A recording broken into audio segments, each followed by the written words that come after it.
The Rothschild family is history's wealthiest and most powerful banking dynasty, accumulating wealth and influence that shaped nations, financed wars, and controlled global financial systems for centuries. Starting from humble beginnings in a small ghetto in Frankfurt, the Rothschild family built a banking empire that rivaled governments and made them more powerful than most world leaders.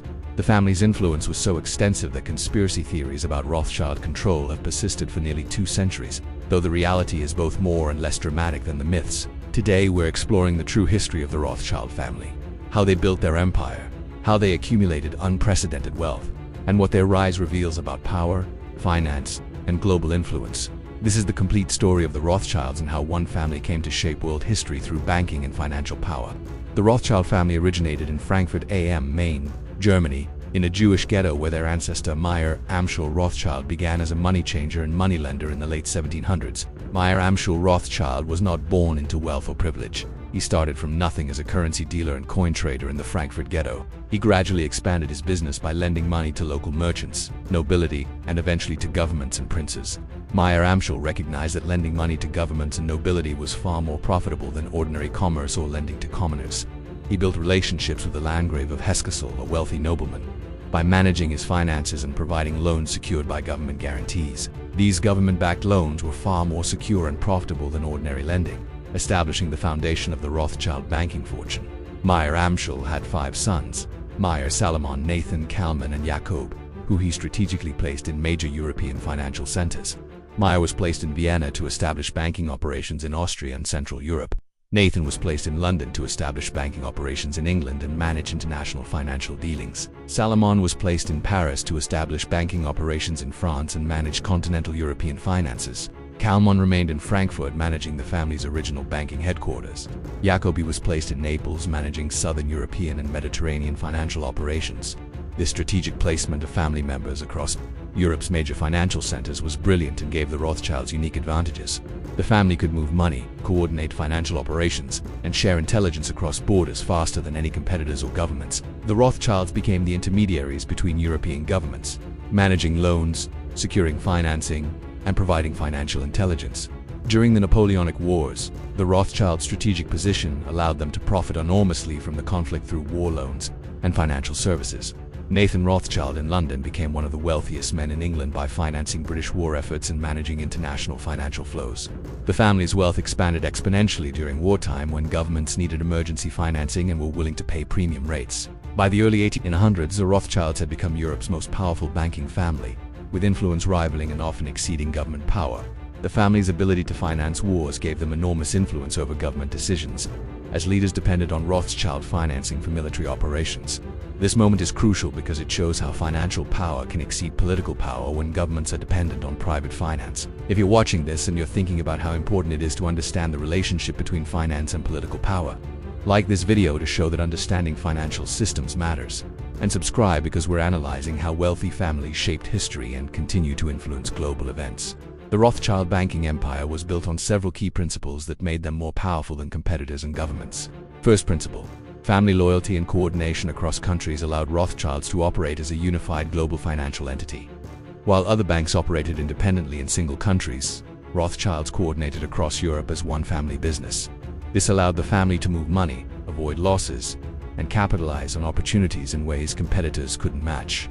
Second principle: government relationships and political influence gave Rothschilds access to information and opportunities unavailable to ordinary bankers.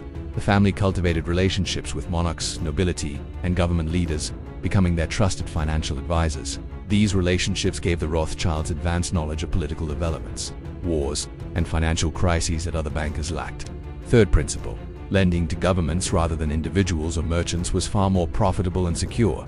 Governments were reliable borrowers who could enforce repayment through taxation, and loans were secured by government assets and revenues. The Rothschilds focused almost exclusively on government lending, which became the core of their banking business. Fourth principle: controlling information and financial intelligence gave the Rothschilds competitive advantages over competitors and governments. The family's network of representatives across Europe allowed them to gather financial and political information faster than any government intelligence service. This intelligence allowed the Rothschilds to make investment decisions and financial moves ahead of public knowledge or government awareness. Fifth principle: Creating cartels and monopolies in banking and finance allowed the Rothschilds to control markets and exclude competitors, where the family coordinated with other banking families to fix prices, coordinate lending rates, and prevent competition from disrupting their profit margins.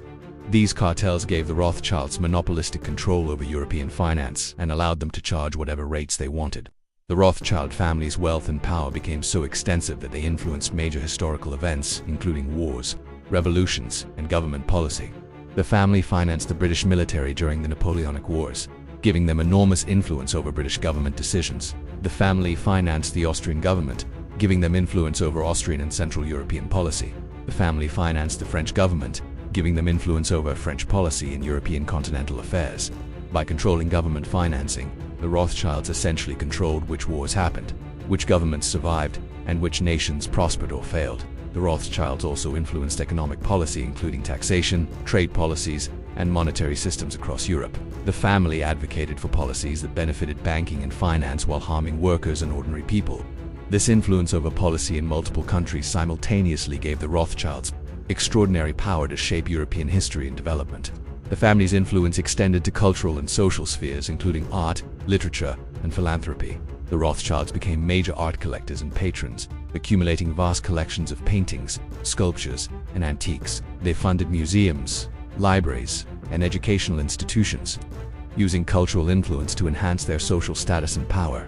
This multidimensional influence gave the Rothschilds power that extended far beyond purely financial control.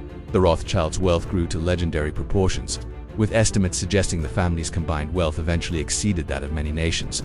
By the 1800s, the Rothschilds were estimated to control more wealth than the British government's entire budget and treasury. This extraordinary wealth made the Rothschilds among history's richest families, rivaling or exceeding even royal families in accumulated assets.